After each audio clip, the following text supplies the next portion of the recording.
Okay. All right. So we're going to get started. It is 8:02 this morning. I want to thank everyone for spending some time with us. And just to kind of set the stage a little bit, we have all been scrambling to adapt for almost a year now. And 2021 is definitely turning out to be a year of transition. I do believe there is some hope. On a positive note, disruption does create a space for entrepreneurs. And in the third quarter of 2020, believe it or not, more than 1.5 million new business applications were submitted in the US. That's double the same quarter in 2019. So we are powering forward. Many businesses will tell you that they move 20 to 25 times faster than they thought was even possible. So the future of work is definitely shifting from schedules, location, I can't even say this word, digitization, and other technology. And most companies will tell you that the three challenges that they face: number one, growing revenue; two, hiring employees; and three, increasing their profits. So with all of that said, we all know that knowledge is power. So today we're going to hear from some of our leaders on the challenges that they foresee in the near future and how those challenges may impact businesses. So we're going to start with our mayor, Michael Evans, and let him speak to us, and then we'll move and transition through the rest. So good morning, Mayor. Good morning, Lori. Thank you very much for having me today. You are right. We are in a period of swift transition. And as you mentioned, when you are finding yourself in the midst of a crisis, and our particular crisis has lasted for a year, it causes you to make some fast decisions. You've got to pivot, you've got to move on your feet. And of course, we know that those who aren't willing to do that, well, they get left behind. One of the things that I believe that we're going to have to do, I think those individuals who are small business owners and otherwise, is really take advantage, I believe, of the new technology, take advantage of the new ways to communicate. Here we are, for example, on Zoom. You have a GoToMeeting, you've got Blue Jeans, you've got all of those different formats now where you can communicate across the city, across the state, across the country.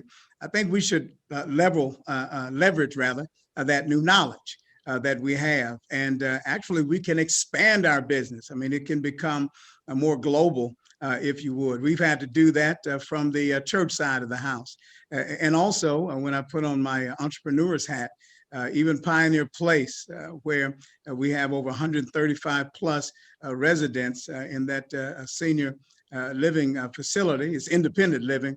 We've had to do things differently there. And we had to break out of a mold. And as a matter of fact, we've had to form new molds. So for those persons who, have been in the doldrums for the past year, people who have lost really their way of life, if you think about it, Lori, I think that from the city side of the house and other places, we should lean in, be a part of opportunities to re-educate, help people to retool themselves for what the future is going to look like. Getting back to normal, well, I think we can forget that. I don't think we're ever going to get back to normal. We're not going to get back to May 1 of 2020. So here we are, March 1 of 2020. Here we are now in 2021. And you're going to have to develop a mindset. And I think that's what this is all about, your mindset of living in your new normal. There's some people upset, bothered the other day because I was smiling when I said that, people get an opportunity now to open up their businesses 100%. I never said that people had to stop wearing masks or maintaining social distance. I was smiling because I know that on Wednesday, when we serve food, groceries to individuals, it's people from every stratum of the income spectrum, former business owners. I mean, I get to see them and have for the past 365 days, the past 12 months. And they are just beside themselves because they get to do it. These are people, they didn't qualify for the PPP. These are individuals, they were mom and pops, folks who put in their life savings. They lost everything. So when I smile, it's because I believe that hope is on the horizon. And I believe that folks are going to get the opportunity to make it. And that's what it's all about. And I look forward to patronizing those persons in our city, Mansfield first, of course. And, from there on, I think we can help to lift the other boats. Rising tides have a tendency to do that. So thank you very much. But I think we need to get our minds together. I think we need to get ready for the new normal that we all face. Okay, thank you very much. And we will move on to Dr. Cantu. And good morning, everyone. Thank you for having me. From a school district, you said something, Lori, in your intro that I think you said disruption really brings about entrepreneurship, and you really truly believe that that's going to be a positive outcome of this. And I think we've seen that as a district as well. We've had to do things and re-envision things and restructure things in a way and relook at things in a way that we've never had to do before. And out of that have come a lot of really exciting things. We had to completely develop and finely tune a whole different mode of instruction when it came to virtual learning. And so being able to do that, our teachers have improved just in their teaching, in the wealth of resources that they now are adept at using, the technology that they have become more and more adept at using. I mean, it's always been there, and we've all used it, and some of us are at certain levels and some of us are at others, but it's really nudged people along into that technological world and utilizing that, because goodness knows that's where our kids are, right? They are right smack dab in the middle of it. And so it's enabled us to, I think, better connect with kids and where they are. And so I think we've become really, really good at that. It's been good, and from the standpoint of, as educators, we've always collaborated locally, but this is really the collaboration and the learning from one another during this time. I have seen it has been so positive, of everyone just coming together, talking, what are you doing? How can we all do this better? Not just locally, but across the state and across the nation. I mean, we are on Zoom calls with people across the nation. And it's interesting because no matter where you are across the United States, if you are in public education, you're facing those same struggles and those same battles right now.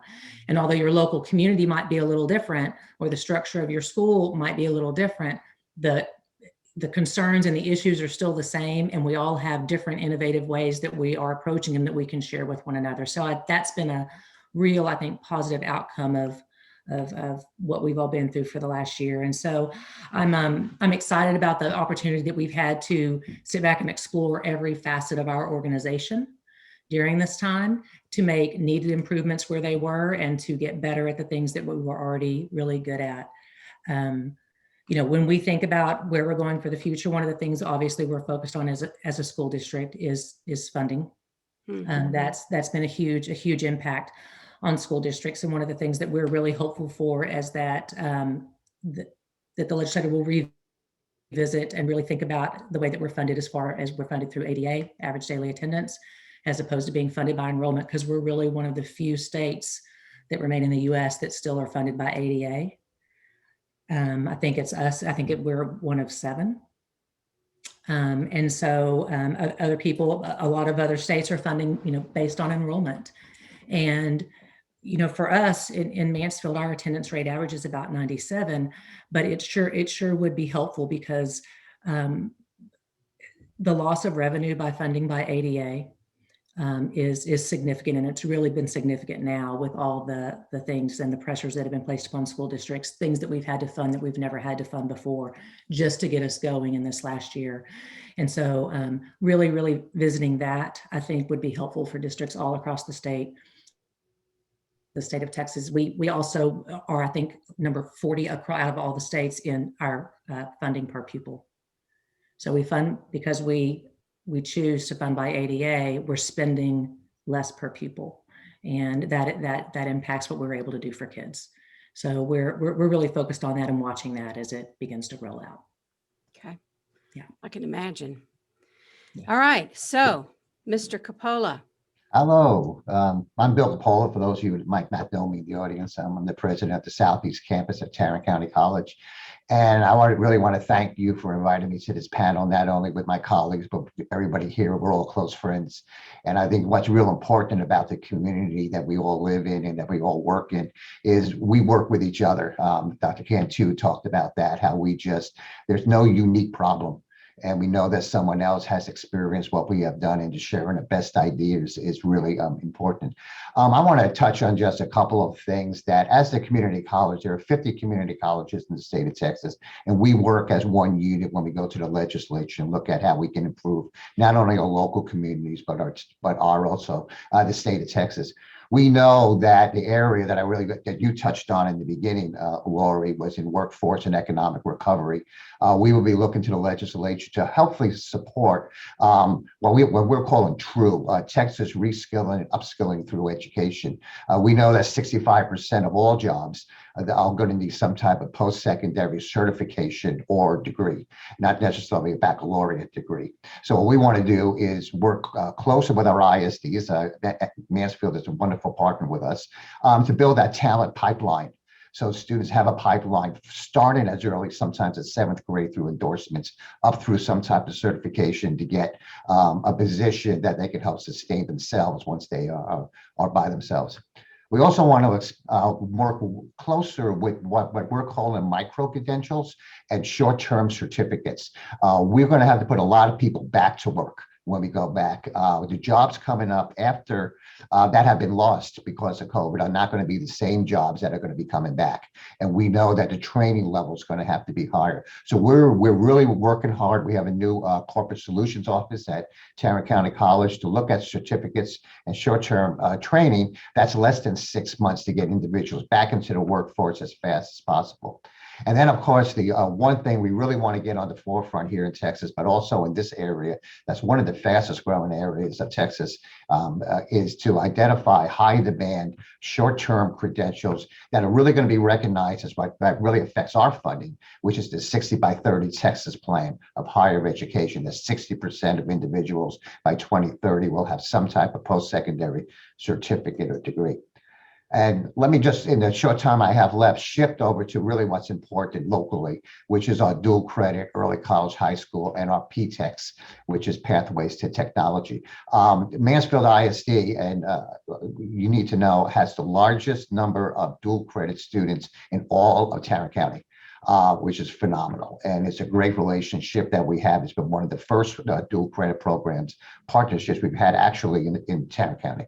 And we want to grow on that and support that. We still want to maintain the rigor and the funding for dual credit offerings. Dual credit offerings, the funding's kind of left on our own. We're growing that. We know that if a student takes dual credit classes, they have a much higher chance of not only enrolling in higher ed, but completing higher ed. And that starts with the partnership we have at ISD. 12 hours is more or less the threshold.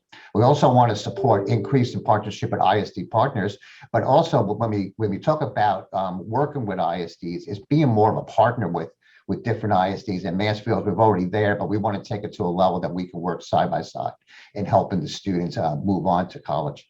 But the most important thing, and I'm glad that Representative Cook is on the line here. Most of the important things that we're really looking at down in Austin is to really continually work on the transferability of our college, community college and dual credit courses to public colleges and universities.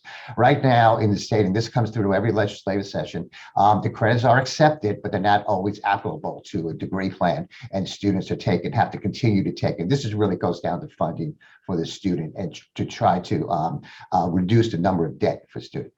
So I'm going to stop there. Again, thank you very much. And I know there's other people on the line here that have much more to say. Thank you. Okay, thank you. And we will go to Commissioner Allen, who is up next. Great. Good morning, everybody. Lori, thanks for getting us together. I always enjoy pretty much any event with the Mansfield Chamber. I know that you are able to take these complex issues and some of this wonky stuff and make it fun. So again, thanks for the invitation. There are a lot of things that probably all of us could talk about and what 2020 has meant to us. There were some memes circulating last year that 2020 was a mood. turns out 2021 is in mood as well. And, I could talk about our JPS bond and some updates on that, and even a proposed transportation bond. I'd like to come back and visit with you all about that, but I really do want to talk about our efforts to distribute the coronavirus federal relief dollars through the CARES Act. And so here in Tarrant County, our programming was called CARES for Tarrant. And Lori, you spoke earlier about, those three priority issues for businesses: the effect of their revenue and trying to grow their revenue, grow their employee base, take care of their employee base, and of course, to grow their business.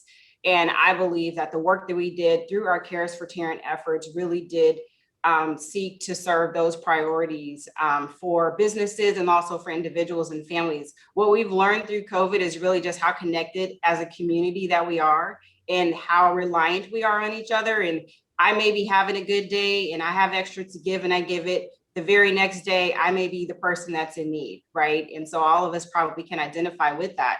But with our CARES for Tarrant effort, the county received $209 million of direct allocation from the U.S. Treasury. And with those dollars, we stood up a 4-pillared program, including providing testing. And so I was very committed to ensuring that we had 2 permanent testing locations in Precinct 2, one of which was a partnership with Arlington ISD for a location in Arlington, and the second was in partnership with TCC and Dr. Coppola for a location at TCC Southeast Campus.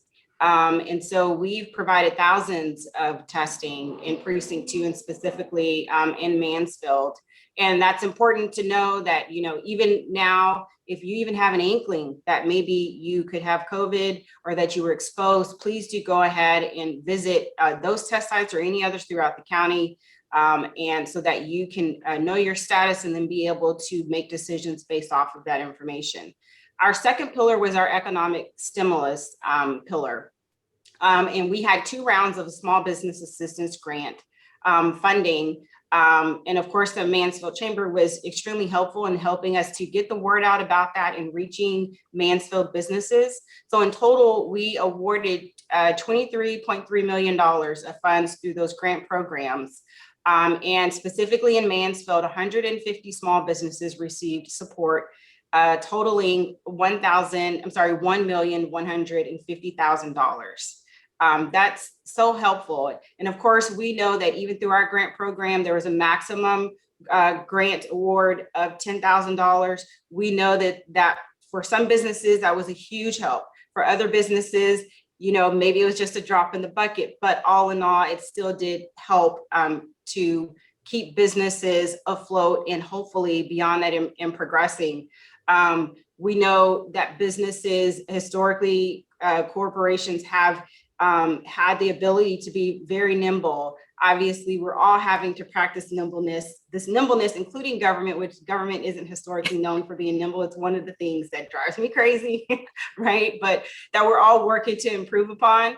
And so I would say that as we move forward with future relief efforts, that for our Mansfield businesses that are on this call, let us know what's working. Let us know what's not working. I tell people all the time, I'm open to compliments and constructive criticism. We need all of that feedback so that we can continue to improve, to provide resources that are relevant to our community.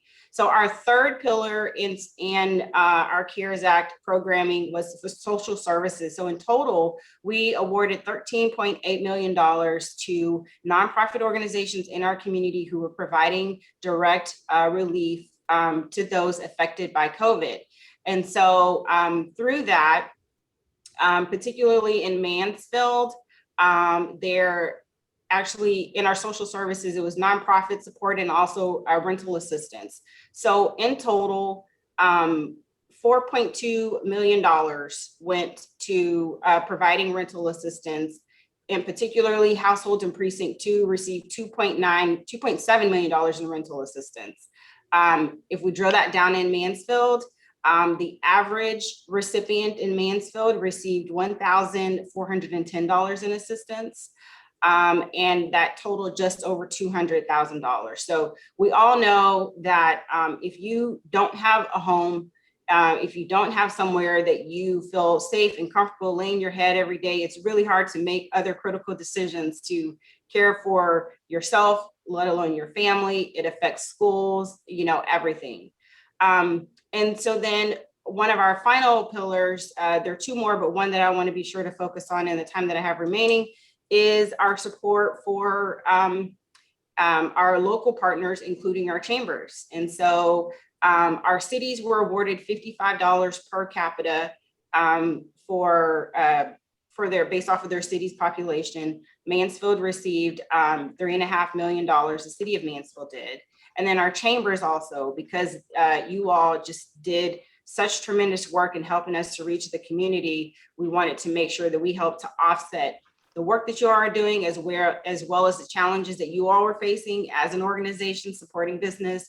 And so the Mansfield Chamber received just over $30,000.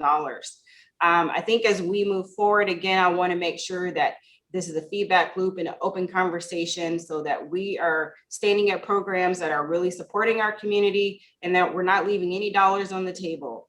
With all of this, kind of the tone of the court in our mind was we want to build programs that are going to be helpful. We still have Treasury guidelines that we have to follow. We want to make sure that we don't have any clawback, and we also don't want to leave any money on the table. We want to make sure it's going from the Treasury to the county and then out to the community.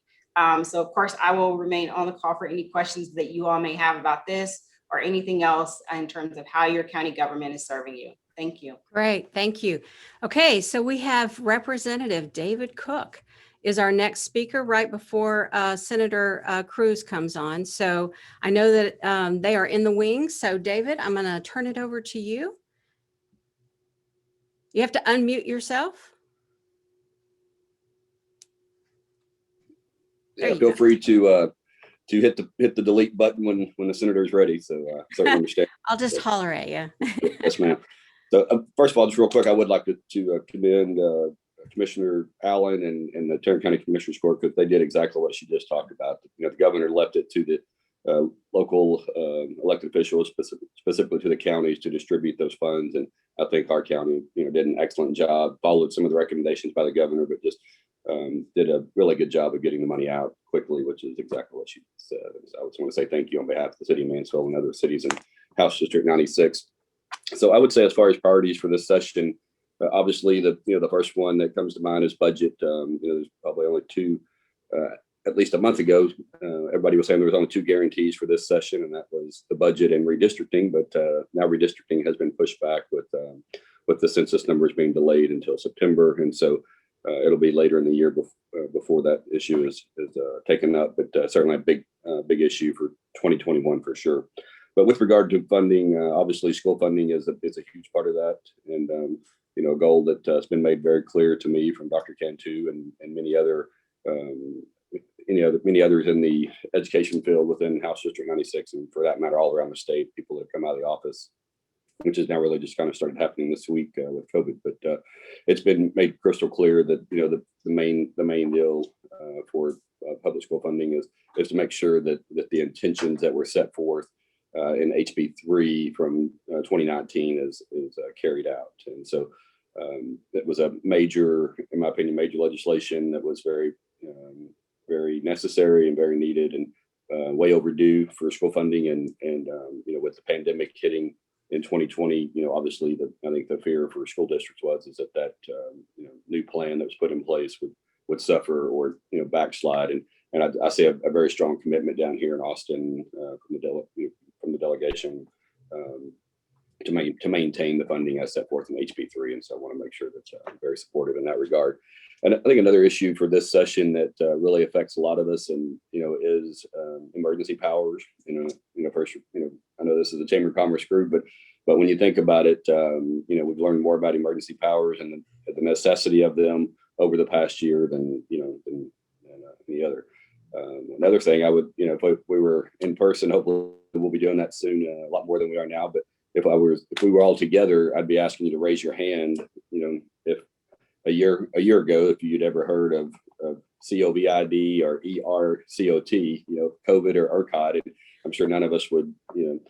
I'd probably heard of ERCOT, but not to the extent that I've heard about it in the last 2 weeks. That's for sure. But anyway, those are new challenges for us. And, like the commissioner said earlier, it's great that we have a community like we have in Tarrant County where we can work together for the betterment of our county and all of Texas for that matter. But it really challenges us as individuals to come together as leaders and really just bring the masses together and do what's best as a county and as a state. And that's really what the emergency powers, not only for the governor, but also for Mayor Evans and Judge Whitley. Those are all new things that obviously that I experienced at sitting in Mayor Evans' seat previously, and learned a lot over the last year.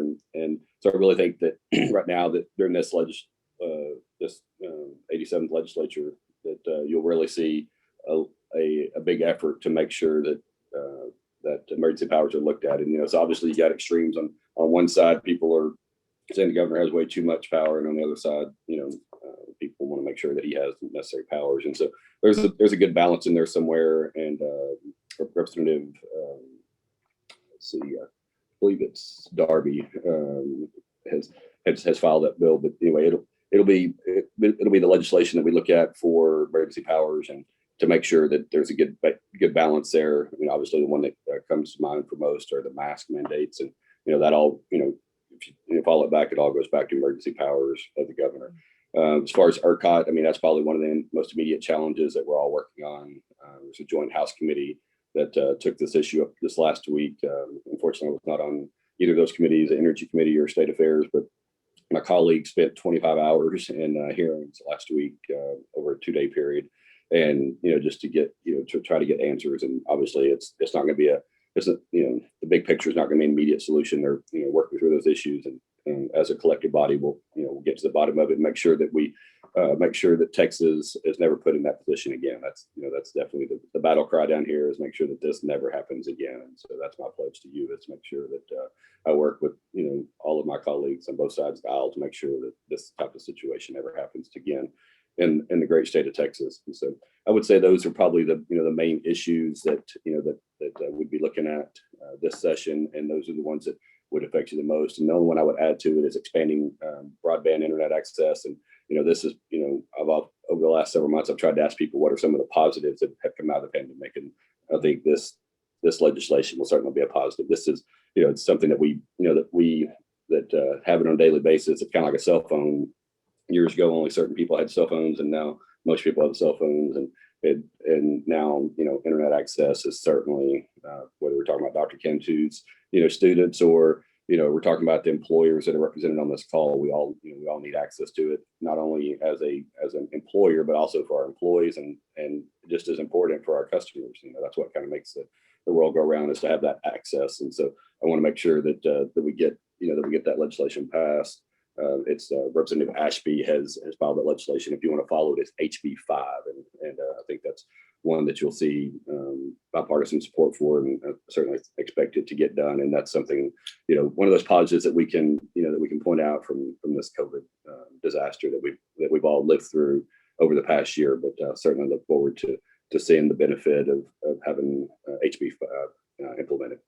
Again, like Commissioner said, I want to make sure that I want to say thank you to Lori for what you do, working previously with you from a local matter. And I want to make sure it's a seamless transition, which I know it will be. You do an awesome job representing the Mansfield Area Chamber of Commerce. And I just want to say thank you for what you do, and kind of being the glue for all of us and making sure that we all do what's best for Tarrant County. So thank you. I appreciate the opportunity this morning. Okay, thanks, David. Appreciate it. So I am going to assume that Senator Cruz is ready. I know that they're online. I'm going to go ahead and do a little bit of an intro in case you don't know who he is, but he has been serving Texas since 2013. He is a self-proclaimed passionate and effective fighter for limited government, economic growth, and the Constitution. And I know that he proved that the other night at CPAC with his passionate plea for all of us to remember what America stands for, which is freedom. So without further ado, if the senator is ready, we're going to go ahead and transfer over to him. If he can come online, that would be great. Always a little glitch. So let me go back to Mayor Evans for just a minute, and let's I've got a couple of things I can ask you here. I know that with the city experiencing rapid growth, what do you think some of the challenges are going to be in regards to that growth?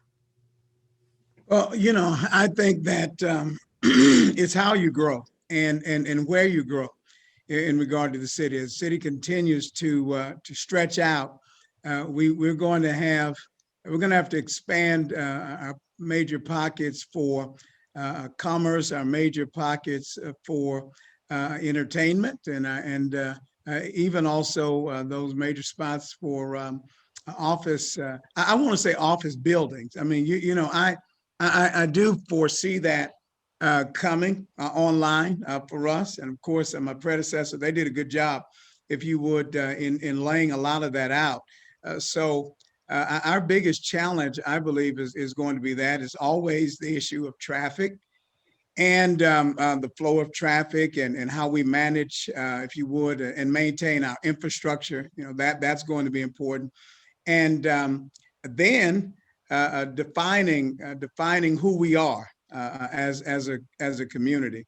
And by that, I mean, are we a bedroom community? Are we a community that's going to be appealing to millennials and the Z generation? And how can we make all of that work together?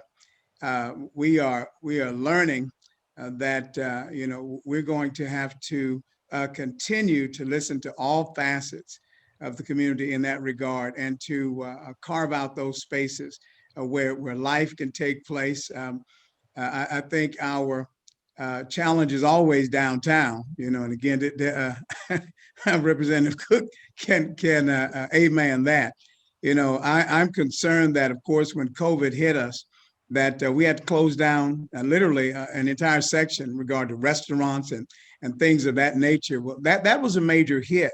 So we've got to revitalize that area so that as these new housing structures come online, these people will have a place to play, and they'll have an opportunity to get, not only enjoy the parks, but also we need to get some retail down here, and make all those things happen. So those are the challenges going forward.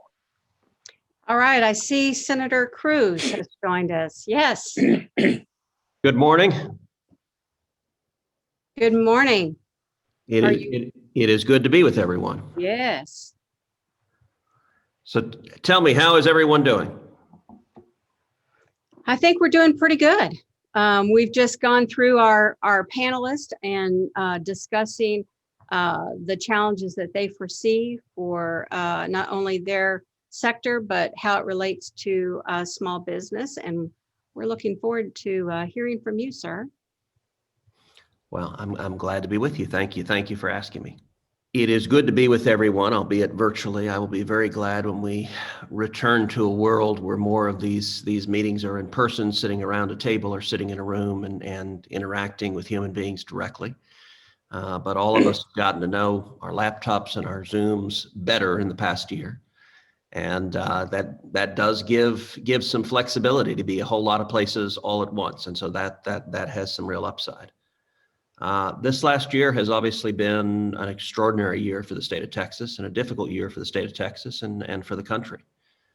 We have been dealing with this pandemic, and we've been dealing with the economic chaos that the pandemic caused and that the government mandated shutdowns caused. And the good news is Texas is strong and resilient. And I think we are starting to see daylight at the end of the tunnel as we see the vaccine being administered across the state, across the country, as we see the economy moving forward again. I think all of that is good. And I think Texas has had a far more reasonable view for how to deal with these challenges than many other parts of the country. And I think we have benefited accordingly. My view has always been that we needed to balance doing two things at once. That we needed to, number one, take common sense steps to slow the spread of the virus and to keep our families and communities safe. But number two, that we needed to enable people to get back to work and kids to get back to school. That it is a mistake to destroy millions of small businesses in the effort to try to limit the spread of the virus, and that we've got to do both. I think Texans want to work. Texans want to open their doors. Texans want to provide for their families. One of the reasons people come to Texas from all over the country and all over the world is I think there is no more job-friendly place than the great state of Texas. I also think Texans want our kids back in school. We've seen for an awful lot of kids being at home is not good. It has today nationwide, roughly 40% of school kids are in person in classes 5 days a week. That's unacceptable. We're seeing too many kids being left behind, too many kids that are suffering real and for many of them irreparable damage, kids being 6 months behind, a year behind. And the way that is falling out for many of them, it is not uniformly distributed in that it is disproportionately impacting low-income kids. It is disproportionately impacting minority kids. Parents that have financial advantages have been more able to deal with this burden, whether by going to private schools or by homeschooling or by hiring tutors or some combination of all of those, have been able to provide for their kids. There are a whole lot of kids who are just being left behind. And so my view is we need to lean in vigorously on administering the vaccine, and we need to embrace policies that enable small businesses to be open, jobs to be plentiful, and kids to be taken care of and educated. And I think we are, in Texas at least, well on the road to accomplishing that. But it has not been an easy year. And then to combine all of that, we get a blizzard right in the middle of it, which, in the state of Texas was truly a bizarre. There's a reason all of us live in Texas and not Michigan. I'm a big fan of saying you can't shovel sunshine, and for a week we had a lot more than sunshine, and so we saw 4 million Texans lose their power. It was a difficult period for the state of Texas, but we came through that as well. And one of the things that I'm encouraged is that our state, our communities, our leaders are resilient, and we will come through this and continue to lead the way.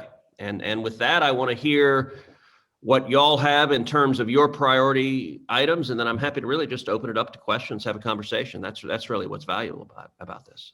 Okay, I'm going to open that up to the panel. If they have a question they'd like to address Senator Cruz.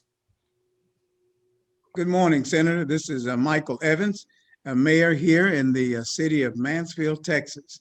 I'd like to call it the garden spot of Dallas-Fort Worth. Thank you for being with us on today. Just a question regarding your ideas concerning how do we balance? How do we balance the need to stay safe? How do we balance that with, of course, the economic trauma that our state has endured, and not only our state, but even locally, in particular here in Mansfield. There, of course, that there are small businesses that people who actually went out of business. Your thoughts on balancing that safety as well as the economic struggle that people are undergoing? Well, it's a hard balance, and there's no magic solution to it. Other than I think early on in this pandemic, some of the experts who were being relied on emphasized the health components at the exclusion of every other aspect. And there's no doubt this is a dangerous virus that in the United States has taken over 500,000 lives, and in Texas has taken over 40,000 lives. It is a particularly dangerous virus if an individual is elderly, if they have serious comorbidities and other health conditions, if you're health is compromised, this can be a deadly virus. And so I think it is right that we treated it very seriously, that we continue to treat it seriously. I think early on, some of the analysis didn't consider all the negative consequences of shutting everything down. You know, back in March a year ago, when the discussion was, let's have a shutdown for a couple of weeks to flatten the curve. That was one thing, but then as a couple of weeks became a couple of months, became dragging on and on and on. You know, we've seen all sorts of things tied to the shutdowns as people lost their jobs, lost their small businesses, some small businesses that have been a family business for 2-3 generations that got obliterated because they were shut down. And unfortunately, there's serious health risks to that as well, as people see their livelihood destroyed.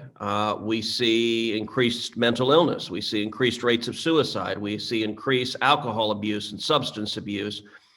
With kids at home and increased depression and stress, we're seeing increased child abuse. I mean, all of these consequences are very real, and they're impacting the lives of Texans. And so I think when we're evaluating the costs and benefits, we got to have all the costs and benefits on the table and up for evaluation. And I think we should be exceedingly reluctant to shut down small businesses or shut down schools.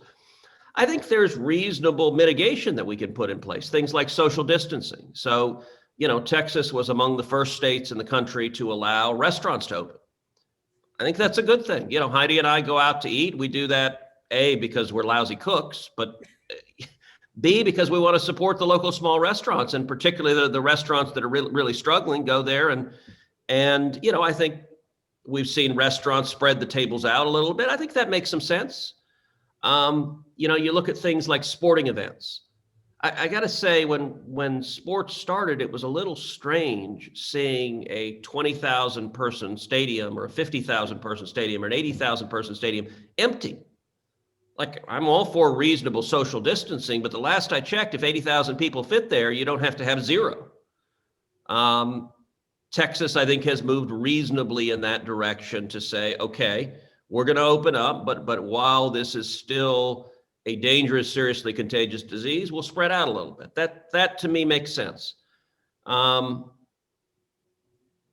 think as the vaccine gets delivered, we've seen tens of millions of vaccines administered already. I think that's good. I think the early priority has focused on the people at the highest risk. I think that makes sense as well. That's the right way to administer that. But I am hopeful in the next couple of months, as the vaccine gets more widespread, that we will see herd immunity, that we will see a larger percentage of the population that is immune, which will enable us to get back to normal. I am not interested in wearing a damn mask every day for the rest of my life. And I think most Texans are not. So, you know, I think we need to just use some common sense in terms of how we deal with these challenges. I don't think Texas has been perfect in terms of how we've done it, but I think we've done a lot better than a whole bunch of other states. So I am proud of the collective record of our state in terms of how we've dealt with both the seriousness of the disease and the need to help people maintain their jobs and livelihoods. Representative Cook, did you have a question? I was just going to ask about expansion of broadband, you know, for internet purposes. Just didn't know if there was any legislation from the federal standpoint with regard to broadband access, and obviously what there is here in the state. But just wanted to see if you had any guidance or suggestions in that regard. So look, there's no doubt broadband, we're all relying on it more. And I do think this past year has accelerated a whole lot of technological innovations and the delivery of how we interact. And I do think there are aspects of our lives that are permanently changed. I'll admit, a year ago, I didn't know what a Zoom was. And my guess is a lot of y'all didn't either. And then suddenly we're, you know, locked down at home. You know, Heidi and I and the girls, our daughters who are 10 and 12 are doing school in the room and at the dining room table. I'm in the living room and Heidi's in her office, and we're all working remotely. things like the delivery of healthcare. I think telemedicine is a great positive development. It in particular enables much better healthcare to be delivered to rural communities, to underserved communities, to communities that may not have immediate geographic access to world-class healthcare. I think that's very beneficial. I think some of the tools on distance learning that we've seen are good and valuable, and I think a lot of that has jumped forward probably 10, 20 years in terms of the adoption rates. I think how we do business. My guess is even when things go back to normal, there will be fewer in-person business meetings. Mhm. Doesn't mean none. There's some real value. I like sitting down in a room with human beings. I think you get better quality interaction, work back and forth. It's different than when you're talking to a screen. But I think all of us will rely on these tools more often, that we've realized it's pretty easy to set up a video conference and huddle. And I think that all of that development is positive. Obviously, for that to work, you've got to have internet access and broadband access. And in particular, the implementation of 5G, we're in a worldwide race to lead in 5G. America led in 4G. The projections are whoever leads in 5G, it will be trillions of dollars of economic output that is at stake. And so I think it is critically important that it be America that leads on 5G and not in particular China, because China is trying very hard to lead in terms of the world standards on 5G. I'm on the Commerce Committee that is front and center in terms of our jurisdiction. And so pressing for policies that enable America to lead on 5G are critically important. In the prior administration, there were some voices who were talking about nationalizing 5G. I think that would have been a spectacularly bad idea. I think if we're going to lead in 5G, it's going to come from the private sector. It's going to come from innovation in the private sector. And so I led a bipartisan effort in the Senate to make sure that the federal government did not try to nationalize 5G, and we were successful in preventing that. In terms of added broadband capacity, we are seeing significant capacity added. There's always a component of, is broadband going to be included in an infrastructure bill? I don't know if we'll see an infrastructure bill or not. I can tell you the last 4 years, there was a lot of interest in infrastructure. There was an interest among Republicans. There was interest among Democrats who wanted to see an infrastructure bill. I certainly wanted to see an infrastructure bill, and I know President Trump wanted to see an infrastructure bill. My view in terms of infrastructure was that, number one, the dollar should follow the need. So it should go where the people are. It should go where the business is, the commerce is, the traffic is. It should reflect the realities of where the demand justifies the investment. And so I was very focused on making sure that Texas got our fair share, because we've got a lot of need here. We're growing, and that puts burdens on our transportation system, on our infrastructure. I also think infrastructure is a great opportunity for regulatory reform. And the way that I've put it is, it doesn't do any good to spend billions of dollars on roads and bridges if you can't get a permit to build the damn road or bridge. That you got to be able to actually deploy the dollars.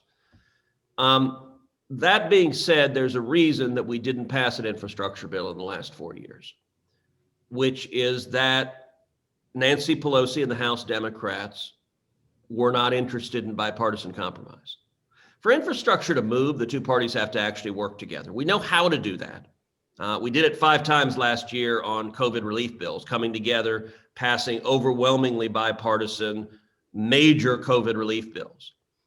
When it came to infrastructure, I think Pelosi and the House Democrats made the decision that they wanted, the only bill they would support was a hard partisan bill that had major tax increases, and that was not going to fly as a bipartisan bill, so it didn't move forward. So the big question, are we going to get an infrastructure in the next 2 years or 4 years, I'll confess I'm not optimistic about it, because everything I have seen about Pelosi and Schumer is they're still interested in a hard partisan agenda and not bipartisan cooperation. A perfect example is what we're going to be voting on today, which is the massive so-called COVID spending bill. It's a $1.9 trillion spending bill. Only 9% of it is actually COVID health spending. 91% of it is disconnected from the pandemic. And it is a pure partisan wish list. It was drafted with no input from Republicans.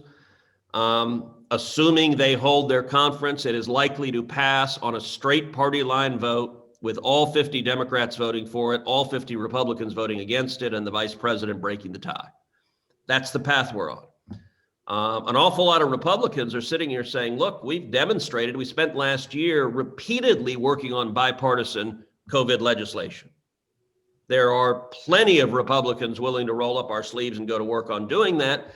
And at least right now, Schumer and Pelosi and Biden are saying, go jump in a lake. We're not interested in that. And because the mechanism they're using to force this through is what's called budget reconciliation, it only takes 50 votes. It's not subject to the filibuster. I don't know that that approach will continue for the next 2 years, but it does not augur well that a spirit of bipartisan cooperation is suddenly going to come in. And if that doesn't happen, infrastructure is not going to move. And so I think broadband investment, there's a good chance that would be included in an infrastructure bill if it moved. But right now, I don't see significant changes in the spirit of cooperation manifested from the Speaker of the House. I have a question for you on that, because not only do we see that at the national level, but that is beginning to become very apparent, this divide at the local level. And so if that's not repaired, what's the outcome and how do you repair it? Look, it is a very good question. And one of the most disheartening things about where we are right now is that this country is badly divided. And that emotions are running high. Yes. There's a lot of anger, there's a lot of rage, there's a lot of distrust. I think the digital world has exacerbated that problem. We get our news online, we rely on social media, and the phenomenon we're seeing is the right gets its news from right-wing sources, the left gets its news from left-wing sources, and we don't even have shared facts. I mean, it's like we're living in separate universes. And there are not the same homogenizing institutions in our communities. It used to be that you would have a Democrat, you'd have a Republican, but we'd all go to church together. We'd all go to the Rotary Club together. Our kids would play together on the street. And so even if someone was of a different party than you didn't view them as a three-headed monster who you must drive a stake through their heart. Where we are right now, we're seeing people all over the country unfriending someone if their politics are different. Oh, if you believe this, if you like Trump, you're dead to me. If you don't like Trump, you're dead to me. I mean, it is not healthy for who we are as a community. I think Texas is better in that regard than other parts of the country, but it is a very real and troubling phenomenon. You ask, how do we get it to change? I think we get it to change by remembering that there's more that unites us than divides us. I think we get it to change by leaders in public life, in the community, in business, treating each other with respect and civility. Look, we can disagree on marginal tax rates and have a perfectly cordial, civil debate on what the top marginal rate should be. One thing I did a couple of years ago in this regard is I did 3 CNN town hall debates with Bernie Sanders. Now, look, Bernie and I ideologically are about as far apart as you can be. Bernie is an unabashed socialist, and I respect that he's honest about being a socialist. He admits that's what he wants. I think socialism is a manifest disaster. I think it is terrible policy. I think the American free enterprise system has produced much more prosperity, much more opportunity, much more social mobility. But, you know, Bernie and I did 3 90-minute debates on CNN. They were the top rated shows CNN had that year, where we didn't insult each other. We didn't impute each other's character. We had a clash of ideas. Now, it was a vigorous clash of ideas. I'm not saying we should be milquetoast and stop believing in anything. I mean, we had a real substantive discussion about what's the right economic policy for our country. One of the debates was on healthcare. 2 of them were on tax policy. But we were able to do it where neither one of us called the other a son of a bitch. Like, we need a little bit more of lightening up, of not taking political disagreements so seriously. You know, I remember back in college, I was a college debater, proving that I was one of the cool kids. And in college, I was the head of the conservative party in the debate society, and the head of the liberal party. We'd have debates and they'd be vigorous, and you know, he'd call me a fascist and I'd call him a communist, and then we'd go out and get a beer and we'd laugh, and like it would be, and he's a good friend of mine. We need a little bit more of that, and that I'm hopeful that the anger and passion of the last few years will dissipate. I don't have a magic solution to make that happen, other than I can't control how others speak, how others behave. I can control how I speak and how I behave. And the way I try to approach disagreements is to treat people with civility and respect. Doesn't mean I always agree with them, but not go down to the gutter and get nasty and personal. And I think if more of us do that, that's how we come out of this. I know that in the past, you have always said that you felt China was the #1 threat to the U.S. Do you still believe that today? So I do. I think that is a very, very serious. I think China is the most significant geopolitical threat facing the United States for the next century. I actually had a dinner last night with 4 other senators, both Republicans and Democrats, and some China experts talking through how the China threat is manifesting. I also think this pandemic has changed a lot of people's minds on China. So I've been very concerned with China a long time. The 8 years I've been in the Senate, I've been focusing on the threat from China. I got to tell you, for a lot of that period, that view got almost laughed out of the room, that there were a lot of politicians, Democrats and Republicans, who'd say, oh, China's our friend, they're not a threat. There's a whole lot of money to be made there. Let's embrace China. I think the last year has changed a lot of assessments about the risk that China poses. With the pandemic, we saw that the Chinese government affirmatively covered up the pandemic. They arrested, they disappeared doctors and journalists early on as the outbreak was beginning, who were trying to shine a light on what was happening. The consequences for trying to stop a pandemic from beginning is you got arrested by the Chinese government and faced serious sanctions and were disappeared in some instances. And they systematically lied about it. I think the Chinese government bears direct culpability for many of the deaths that have flowed from this pandemic, because if they had responded responsibly, there's a real possibility this could have been contained as a regional outbreak rather than becoming a global pandemic. If you look at, October 2 years ago, October 2019, I traveled to Asia, went to Pearl Harbor and Japan and Taiwan and India and Hong Kong. And it was designed to really be a friends and allies tour of major regional allies, all surrounding China and all dealing with the growing threat of China. On the military side, China is investing massive amounts into their military.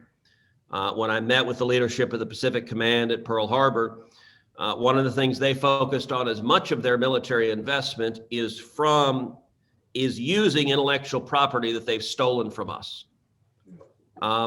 one thing that is new, we have never before, corporate espionage, international espionage has always been a fact of life, a threat that you have to take seriously. What we have never seen before is a nation state with trillions of dollars of economic resources using espionage and theft as a major strategy. And so on the military side, China is getting more and more aggressive, particularly in the Pacific region.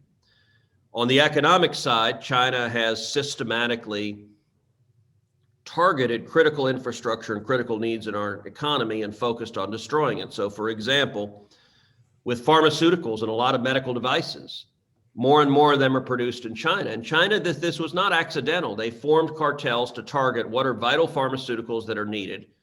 Let's, with government support, bankrupt US production of those and move them to China to make them dependent on us. And we saw the real risks of that.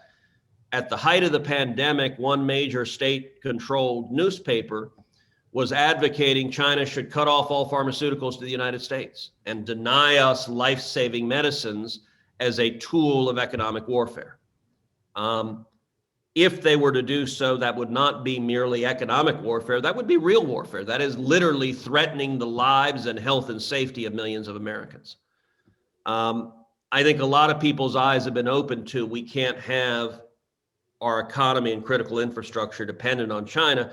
I've introduced over a dozen different pieces of legislation focused on sanctioning the officials who lied and covered up the COVID pandemic, focused on bringing our critical supply chains back to the United States, creating tax incentives for doing so, focused on things like rare earth minerals, another area where China systematically bankrupted American production of rare earth minerals that are critical for national defense, that are critical for technology, and to make the world captive to effectively their monopoly on rare earth minerals.